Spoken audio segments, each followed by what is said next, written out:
Entonces, quiero platicarles un poquito acerca de todo esto.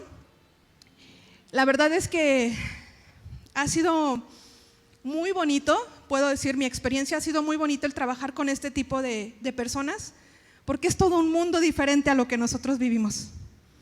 Y me he tenido que meter en ese mundo para poder entender y poder ayudarles a salir de ese mundo para entrar al nuestro. Porque lamentablemente estamos en un país con una cultura en la que no estamos acostumbrados a conocer, a educarnos en este tipo de situaciones. Entonces, una de las cosas que empezamos a hacer ahí es a trabajar con ellos como si tuvieran 5 años, ¿no? Cuando llegaron aquí todas estas personas en la asociación, pues llegaron algunos de 12, 13 años aproximadamente. Ahorita el mayor que tengo tiene 42 años. Y ese mayor no controla esfínteres, porque no hubo un buen diagnóstico y un buen tratamiento cuando él estaba niño. Entonces, como ese tipo de personas me han llegado a la asociación, son las personas que no saben a dónde acudir y que aquí encuentran un lugar en donde ellos pueden seguirse preparando. Y bueno, antes de continuar con esto, quisiera yo platicarles un poco acerca de los antecedentes del autismo. ¿Qué sucede? Antes lo que sucedía es que decían que el autismo era esquizofrenia infantil y era el diagnóstico que se daba desde hace muchísimos años. Por lo tanto, si nosotros buscamos adultos en esta actualidad, no vamos a encontrar, o va a ser muy raro que encontremos un diagnóstico de autismo. Y no porque no existiera en aquel entonces, eran mal diagnosticados. Gracias a Dios ahorita ya lo podemos hacer porque hay herramientas para poder hacerlo. Esta situación pasaba de 4 a 5 veces mayor en varones. Es más normal que lo encontremos en los niños que en las mujeres. En la asociación, en los 13 años que he estado ahí, 12, 13 años, solo una niña me ha llegado con autismo. De ahí en fuera han sido puros niños. Y en el DSM-4, que es el que ocupamos los psicólogos, psiquiatras y todos los profesionales de la salud mental, dice que la prevalencia es de 5 a 1000 individuos. Bueno, decía en el DSM-4, ahorita ya tenemos el DSM-5. Esto va a ir aumentando y ahorita les voy a dar unos antecedentes de lo que es México. ¿Cuáles son las características? Hay varias. A veces podemos confundir estas cosas. Si vemos que a un niño hace berrinche, últimamente, y es algo que Dios está tratando conmigo esa parte. La mayoría de la gente escucho decir, mi hijo hace berrinche o no me contesta cuando le hablo, de seguro tiene autismo. Entonces ya se volvió como muy de moda poner la etiqueta de autismo a los niños. Y no podemos ir por la vida pues dando diagnósticos sin haber evaluado antes, ¿no? Una de las características es la desconexión con los demás. Es decir, ellos no es que no sepan que tú estás ahí. Simplemente su conexión, su relación con los demás les cuesta poder establecerla. Otro de ellos es la falta de empatía, y no es que no la tengan, hay cosas que ellos no saben hacer, que hay que enseñarles a hacer, y a veces lo pueden tomar como que a la otra persona no le importa. Yo recuerdo uno de los pasantes de la asociación que en alguna ocasión llegó y me dijo, es que mi maestra en psicología, mi doctora, perdón, ya tenía doctorado la psicóloga, mi doctora dice que los niños con autismo no tienen sentimientos o no tienen emociones. El hecho de que ellos no lo demuestren de la forma en que nosotros lo demostramos no quiere decir que no los tengan. Porque tengo niños en la asociación que llegan y me abrazan, que llegan y me saludan, incluso aquellos que tienen lenguaje verbal, vienen y me lo dicen, te amo mucho, maestra, pero ya lo identifican, ya saben qué es lo que significa. Es un trabajo que hemos estado haciendo durante estos 13 años. Otra de las características, desinterés en la interacción social. No es verdad que ellos no quieran hacerlo, no saben cómo hacerlo. Otra son reacciones emocionales descontroladas. De repente vas al súper y te encuentras con un niño haciendo una rabieta en el piso y la mamá no sabe qué hacer. Regularmente, ¿qué hace la persona cuando ve eso? Es un niño malcriado, no lo saben educar, los papás lo tienen muy consentido y empieza, ¿no?, el sinfín de características que salen ahí tratando de justificar lo que el niño está sucediendo en ese momento. Sin embargo, no es así. Ellos no saben controlar, no saben tener esa autorregularización emocionalmente hablando. Todo eso lo tenemos que ir enseñando para que ellos vayan aprendiendo de qué forma pueden hacerlo. Dificultad para entender el sentido figurado. Tengo niños que entienden muchas cosas, pero cuando tú le dices, hoy viste elefantes rosas, en su mente es un elefante rosa. Tal cual así. Por eso siempre nosotros tenemos mucho cuidado con lo que le decimos al niño, porque así tal cual ustedes se lo dicen, tal cual está. Digamos que yo llego y digo, estoy muerta de cansancio. ¿Cómo se lo va a tomar? ¿Cómo es posible que estás muerta si yo te estoy viendo hablando o parada, ¿no? Para ellos es así, tal cual como se los decimos, así lo comprenden. Conductas repetitivas. Hay niños que hacen ciertas cosas de la misma manera. Es decir, a lo mejor tengo aquí unas hojitas y yo esta hoja, o alguien vino y me puso la hoja de esta manera. De donde esté, lo identifica y viene y lo acomoda de la forma en que tiene que ser. Tienen varios carritos de diferentes colores. Vengo y acomodo todos los carritos, primero rojos por tamaño, por color, por forma, y así me voy, ¿no?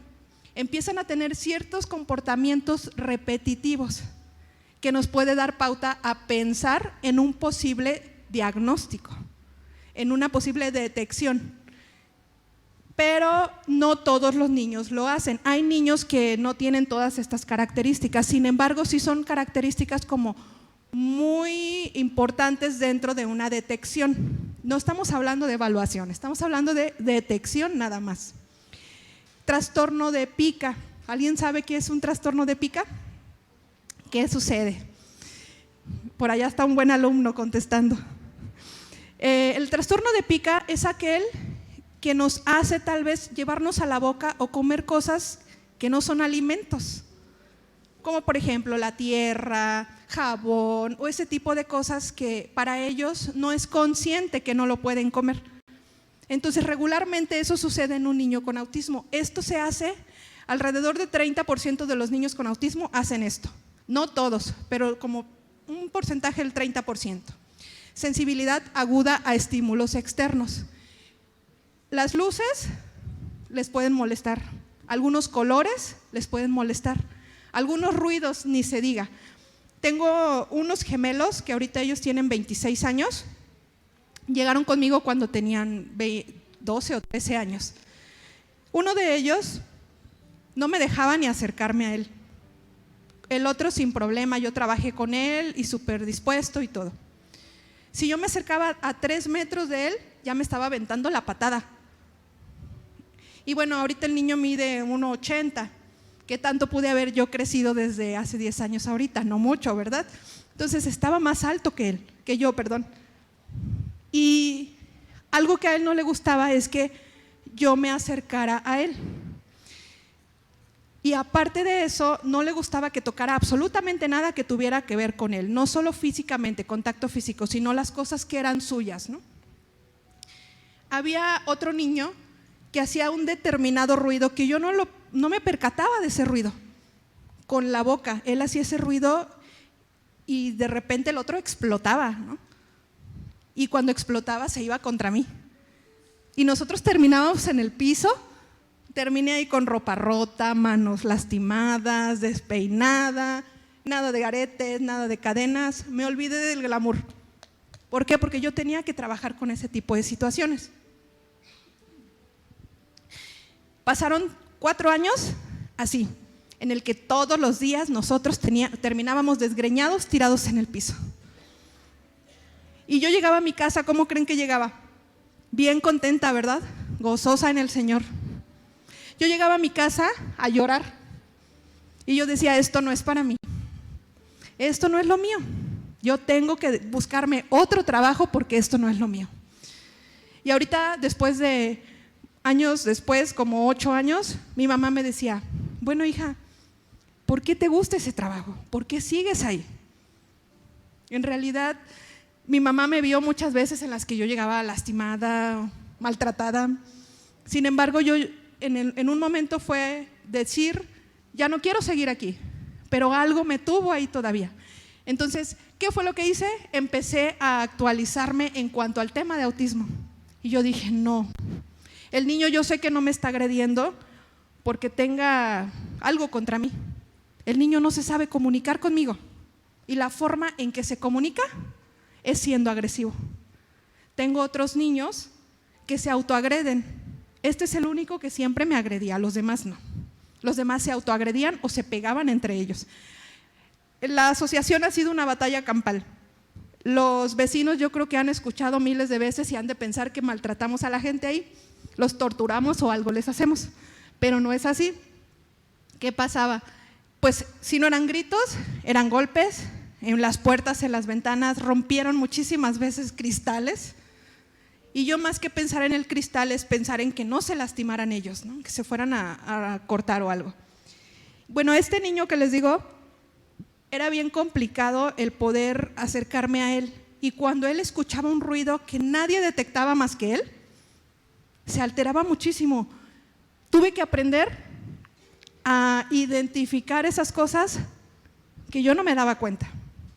Y creo que ahí se desarrolló mucho en mí esa parte de ver un poquito más allá de lo que está sucediendo en mi entorno.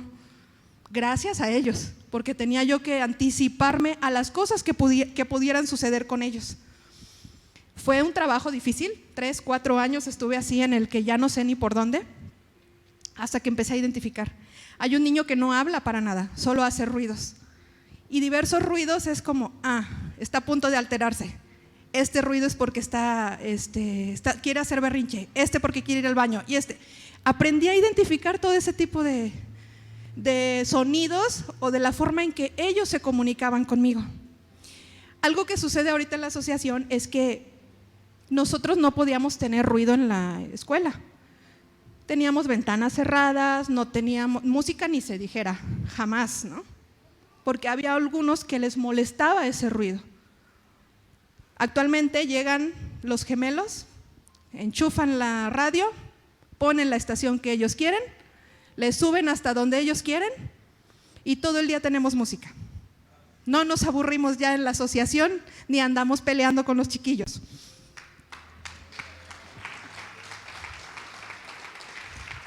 Pero ha sido un trabajo muy pesado que hemos tenido que pasar. Y cuando ya veo esa parte desde este lado, yo digo, han valido la pena todas las playeras que se han roto, todas las desgreñadas que me han puesto y todo lo que se ha perdido ahí, ¿no? ¿Por qué? Porque la perseverancia nos llevó a esto. Y los niños con autismo necesitan eso, perseverancia, el no desistir en el momento. Estos gemelos que les digo, ¿qué pasaba con ellos? Estaban en una escuela de gobierno, estaban separados. Ya después las mamás se reían de mí porque la mamá de esos gemelos lo que hacía, pues los tenía en grupos separados en el camp. Nunca podían ellos estar juntos en un grupo, porque entre ellos se peleaban y tenían crisis y todo. Cuando llegan conmigo, a mí jamás me dijeron que ellos no podían estar juntos. ¿Qué hubiera sucedido si me hubieran dicho desde el principio que ellos no podían estar en el mismo lugar? Yo los hubiera separado. No me lo dijeron. Y entonces en esos 3 años que los tuve juntos, fue el trabajo que tuve que hacer. Como 5 años después me dijo la mamá, es que nunca te dije, pero ellos no estaban juntos ni por error. Incluso en su casa, uno duerme arriba, el otro abajo, y cuando uno sube, el otro baja. No podían estar juntos y los dos tienen autismo. Y la verdad es que yo tengo que agradecerle mucho a su mamá eso, porque si ella me lo hubiera dicho, yo me hubiera predispuesto a decir, no me los traiga. Y el trabajo que hemos logrado hasta ahora con ellos, pues no se hubiera logrado. Hoy los dos trabajan en la misma mesa, se voltean a ver, se miran cuando no lo hacían y acatan las indicaciones que se les puede dar respecto a su hermano. La verdad es que fue muy cansado esto, pero hoy digo, valió la pena esa parte por el hecho de que pude ayudar en algo en ellos, y si no lo hubiéramos permitido desde un principio, no sé qué fuera de ellos, ¿no?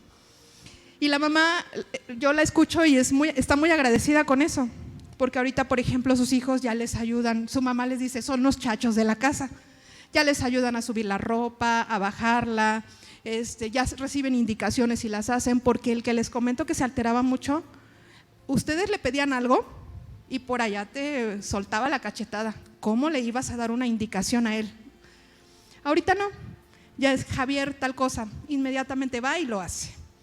Entonces ha sido como un trabajo muy fuerte con ellos, pero que realmente ha valido la pena. Y como ellos están varios chicos más, algunos llegan, otros se van, pero estamos pues trabajando con cada uno conforme a la necesidad que tiene. ¿Por qué? Porque lo que hacían en el CAM era, pues los tenían en los grupos con otros tipos de situaciones, ¿no? Discapacidades o necesidades, y no les daban la atención necesaria. En la asociación lo que se hizo fue eso. A cada uno, de acuerdo a lo que tú necesitas, es lo que voy a trabajar contigo, a pesar de que los tengo a todos juntos en el mismo salón. Entonces sí ha sido el trabajo fuerte, pero ha valido mucho la pena y veo en ellos esa parte, ¿no? Bueno, algunos otros signos que podemos pensar en diagnóstico es que no responde a una sonrisa, a una expresión de felicidad a los 6 meses o antes. ¿Qué sucede cuando nosotros empezamos a hacerle ahí fiesta a los niños? O la sonrisa, o nos voltea a ver, o enseñas algo y lo va siguiendo, ¿no? Regularmente cuando va a haber un diagnóstico de autismo o un posible diagnóstico de autismo, esto tiene mucho que ver. No imitan sonidos o expresiones faciales. Algo que también hacen actualmente estos gemelos, me los hubiera traído para que los conocieran. Ya se podían sentar con ustedes y no los iban a golpear, se los prometo que no. Con el chico que les comentaba que no le gustaba trabajar, ¿cómo empecé a trabajar? Ponía yo la mesa, él de aquel lado y yo a metros de él. Me ponía otra mesa y el mismo material que que él iba a ocupar, yo me compraba uno igual. Y lo que él iba haciendo, yo lo iba imitando. Y de repente fue como, me di cuenta que me volteaba a ver, es así de, a ver, ¿qué estás haciendo, no? Como ese efecto espejo. Y él movía una pieza y yo la movía. Y de repente, entre eso de que yo hacía algo que él hacía y no le gustaba, ¿qué sucedía? Botaba por allá el material. Lo botaba y por acá yo también lo botaba. Entonces él iba y levantaba y yo levantaba el mío. Así me llevé como 6 meses, haciendo eso todo el día. Era lo único que yo hacía con él. Hasta que llegó un momento en el que empecé a quitar mi mesa y ocupé la mesa con él. Y empezamos a trabajar, él su material, yo el mío, pero en la misma mesa. Y así fui poco a poco, hasta que ya me permitió meter mano en su material. Yo ya no ocupaba mi material, yo ocupaba su material. Y así me la llevé. Actualmente me puedo ir a sentar junto a él, incluso abrazarlo, y se deja sin problema. Pero pues fueron muchos golpes que me llevó a eso, ¿no? Entonces, cuando hay un posible diagnóstico de autismo, aquí no hay ese signo como de expresar o imitar lo que el otro está haciendo. ¿Por qué? Porque no lo saben tampoco. Yo trabajo mucho con ellos esas partes de las emociones, los sentimientos, lo que los gestos de tu cara dicen, y como yo soy muy expresiva en mi cara, ¿verdad, pastor? Soy muy expresiva en mi cara, eso lo ocupé para bien con los niños. Ahorita identifican cuando algo está incorrecto y ven mi cara muy seria. Y uno de ellos va y empieza. Y yo sigo seria. Y empieza, ¿no? O empieza con la mano, a buscar mi mano. Cuando yo ya empiezo a hacer esto con su mano, aceptarle lo que me está haciendo, es porque yo ya no estoy molesta con él. Ya identifican esas cosas. Lo identifican en casa también. Pero lo que decíamos hace un rato, no es que no tengan emociones o sentimientos, no saben. No saben qué significa uno, qué significa el otro. Ahorita ellos ya se ríen cuando les digo, a ver, vamos, hoy estamos contentos, ¿cómo estamos contentos? Y empieza la sonrisa de ellos, ¿no? Estamos enojados y me hacen cara de enojados, ya lo identifican. Pero eso, cuando va a haber un diagnóstico, no lo hacen, no saben qué es. Otra de las cosas es que no balbucean ni hacen gorgoritos a los 12 meses o antes, que regularmente se hace con los bebés. No hacen gestos como señalar o saludar. Aquí ya llega, nosotros tenemos una agenda, yo trabajo por agendas. Desde el inicio hasta que se van, ellos saben que tenemos que seguir una agenda, pero todo con ellos se hace por niveles. ¿Qué hacía yo al principio? Bueno, ocupaba unas imágenes que se llaman pictogramas, en donde venía el dibujito, muy sencillo, una bolita, un palito, los brazos con palitos y las piernas con palitos. Así como somos, regularmente dibujamos, ¿no? Los expertos en dibujos, así dibujamos, bolitas y palitos. Esos ocupaban. Y les decía, bueno, vamos a comer. Tenía que llevar una carita de la comida para que ellos se identificaran. Y siempre trabajé con ellos la carita y el signo, es decir, comer, ¿no? Lavar manos, caminar. Todo el tiempo siempre era como la imagen y la expresión y el decirle lo que significaba. Fuimos pasando de nivel, después pasamos a que ellos dibujaran esos pictogramas. Pero bueno, para eso ya pasaron 3 años de estarlos usando, los mismos pictogramas todos los días y a todas horas, y en su casa también, porque el trabajo que se hace con autismo es en la asociación y en casa. ¿Qué hacemos en la asociación? Se lo tienen que llevar las mamás a casa para que ellos puedan hacerlo allá. Después de eso, actualmente les puedo decir que la mayoría de ellos, tal vez un 90%, ya escribe. Tú ya le dices, hoy que vamos a empezar con la agenda, comunicación. Ya están escribiendo comunicación, lavar manos, ya identifican. Ahorita actualmente con ellos estoy trabajando lectoescritura.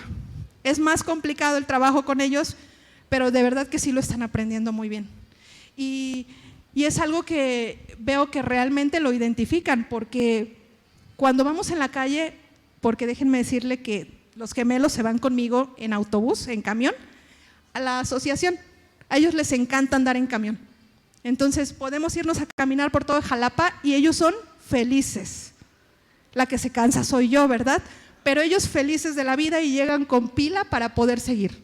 Yo ya no estamos para esos trotes, pero ellos sí.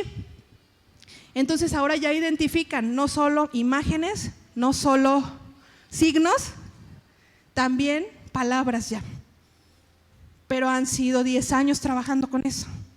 Y es algo que cuando lo empezamos a hacer desde la atención temprana, cuando se detecta el autismo desde temprano, se puede llegar a lograr. Incluso hay niños que pueden llegar a tener una vida normal hasta cierto punto, pero es muy importante la detección desde pequeños, la detección y la atención, porque si yo detecto y no hago nada, no les vamos a poder ayudar. ¿Qué pasa? Cuando llegan las mamás, les voy a contar la experiencia de sus mamás o sus papás cuando llegan a la asociación. Lo primero que me dicen es, ¿qué hice yo para que esto sucediera? ¿Fue culpa mía?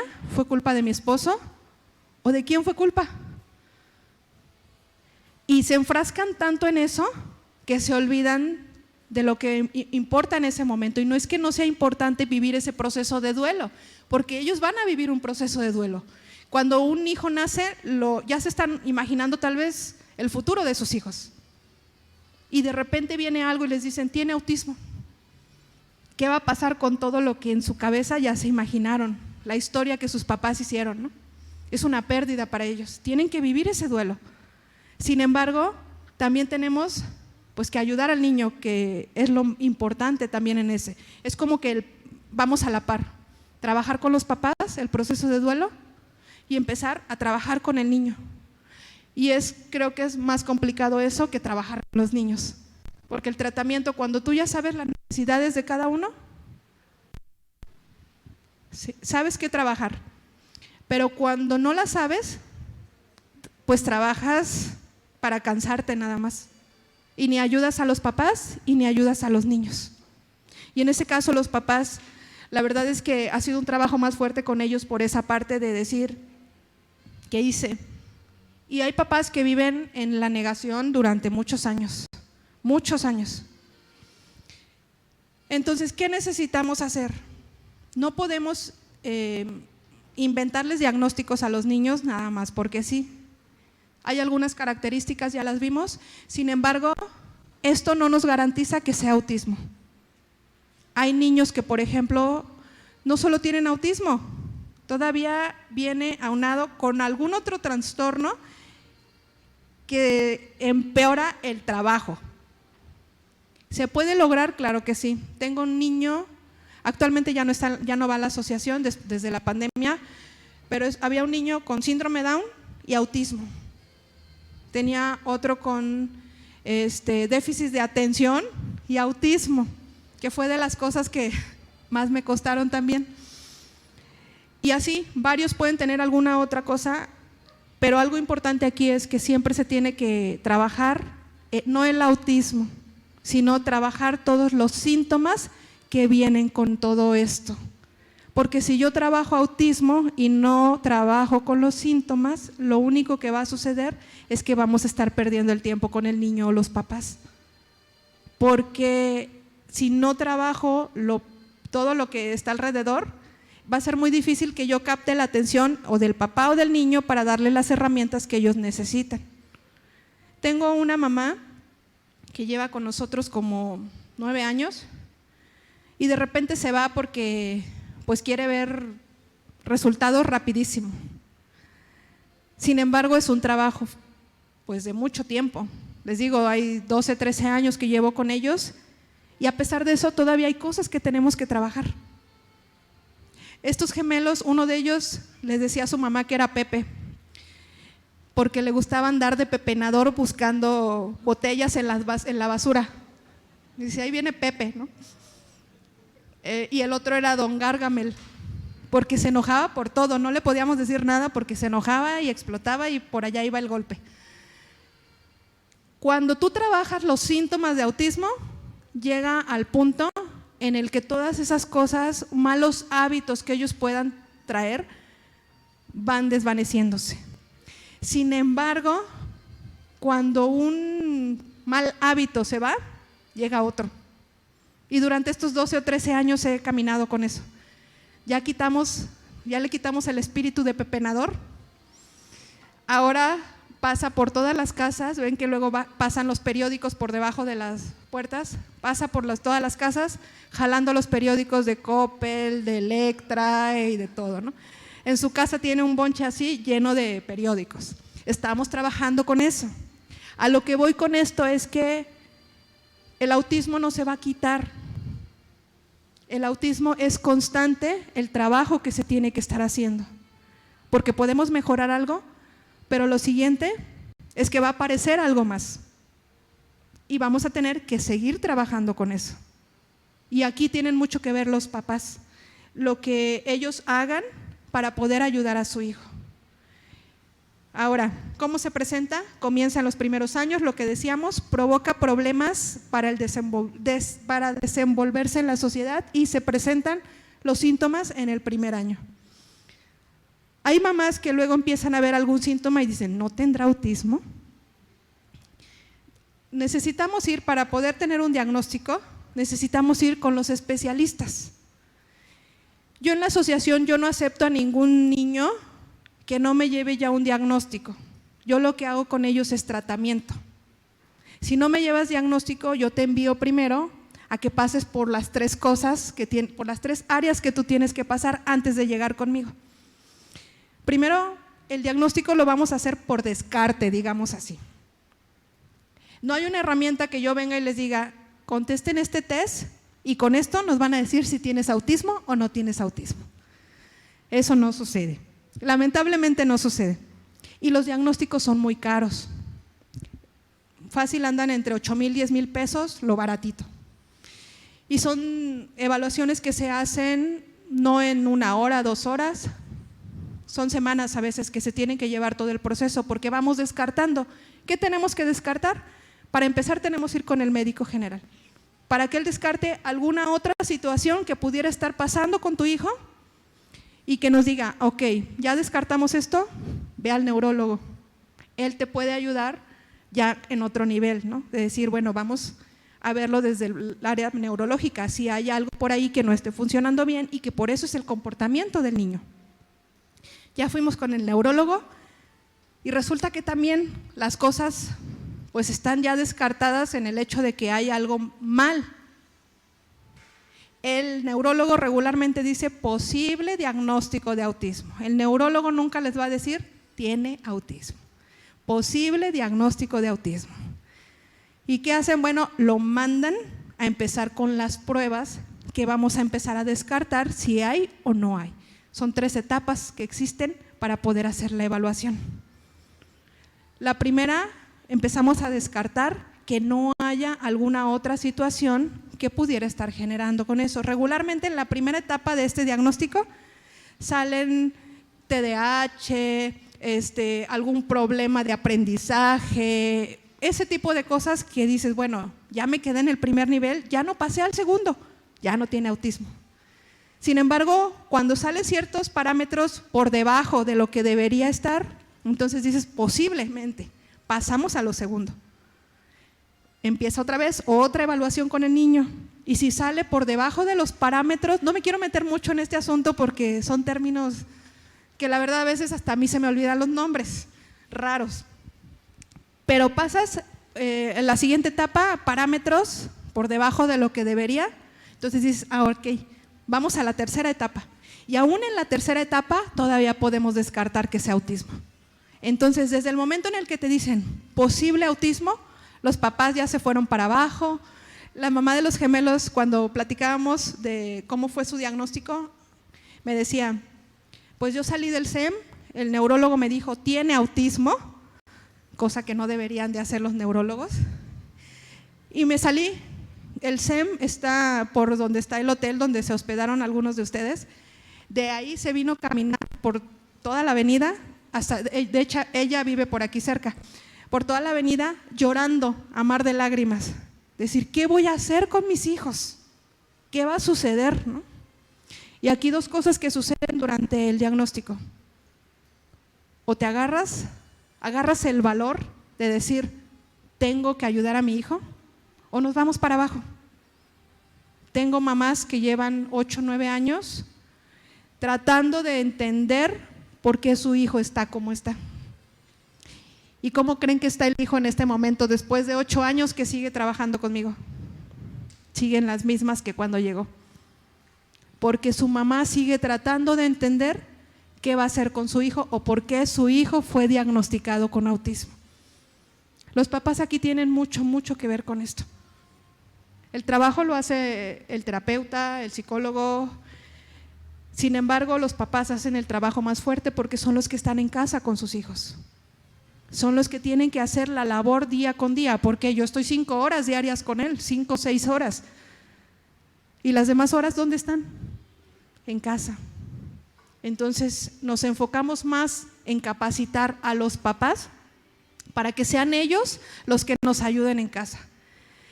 Otra cosa que a veces los papás quieren es que les demos herramientas, tareas para mantenerlos ocupados en su casa. Cuando el niño, en este caso los jóvenes, les damos tarea para casa en vacaciones, por allá botan la libreta, y más si el papá o la mamá viene y dice, vamos a hacer tarea. Ellos saben que ella es mamá o papá. La maestra se quedó en la escuela o en la asociación. Así es que dijo la maestra vacaciones. No importa si habla o no habla, si tiene un nivel bajo, alto o muy severo de autismo, la maestra se quedó en la casa, en la escuela. Estoy en la casa y entonces tengo que disfrutar también de ese tiempo. La verdad es que yo quisiera poderles compartir muchísimo de esto y me puedo pasar horas hablando de esto sin problema, pero ya me están haciendo ojitos allá atrás. Entonces, ojalá que esto que les estoy comentando pueda servirles, y si en algún momento ustedes quisieran saber acerca de este tema o hay alguien a su alrededor que necesite, aquí les dejo mi número de teléfono y con todo gusto les apoyamos para que ustedes puedan aprender un poquito más acerca de esto, porque a veces no solo son los hijos, a veces las mismas familiares o incluso vecinos, conocidos, gente de trabajo que no sabemos cómo ayudarles, ¿no? O cómo actuar cuando estamos en un lugar en donde hay un chico con autismo. Y es algo complicado porque a veces, y hay algo que es algo que también yo trabajo mucho en mí, esa parte. Cuando los ven comportándose diferente, rápido, las miradas de todos, ¿no? Y miradas morbosas, porque no es en el afán de querer ayudar con la situación. Y es algo que a mí sí me carga mucho esa parte. Incluso puedo decir que hasta me duele ver esa parte con la gente. Pero no es que estén actuando mal, simplemente no tienen la información adecuada para que ellos puedan actuar de la forma correcta y ser de bendición también para ellos. Si estoy viendo a un niño con autismo haciendo berrinche en el trabajo o en el supermercado o en el parque, en lugar de juzgar, si yo tengo la información, tal vez puedo ser de ayuda para ellos. Entonces sí es importante que todos tengamos las herramientas para poder ayudar a otros respecto a esto. Es algo que nos va a ayudar como sociedad también y va a cambiar esa cultura de mejor voltear a ver lo feo y llévenselo a su casa y enciérrelo y mejor no lo saque. Porque me ha tocado gente que llegan sus mamás mal conmigo y me dicen, es que me dijeron que era yo una mala mamá, porque mi hijo todo el tiempo está haciendo berrinche. El niño está tratando de comunicar algo, pero no ha sabido cómo hacerlo. Todos esos berrinches o todas esas rabietas o esos gritos, esos golpes han sido porque el niño quiere comunicar, no sabe cómo hacerlo. Entonces les dejo por ahí mi teléfono y si alguien necesita información, con todo gusto me pueden mandar un mensajito y estamos para servirles.